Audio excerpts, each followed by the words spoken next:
Ada dokter gigi, dokter baru. Satu sore praktek, pasiennya 4 orang nunggu duduk jejeran.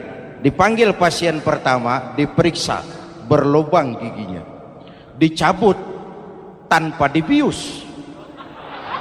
Oh, namanya dokter baru. Pasien ini teriak, aduh sakit dok, tidak kuat, sakit. Teriakannya keras sekali.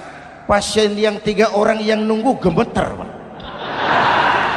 lari semua.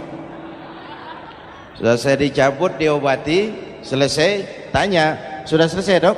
Sudah mas. Berapa biayanya? 200.000. Loh, biasanya kan 50.000, kok 200.000? Biasanya sih memang 50.000, tapi siapa suruh kau teriak? Yang 3 lari.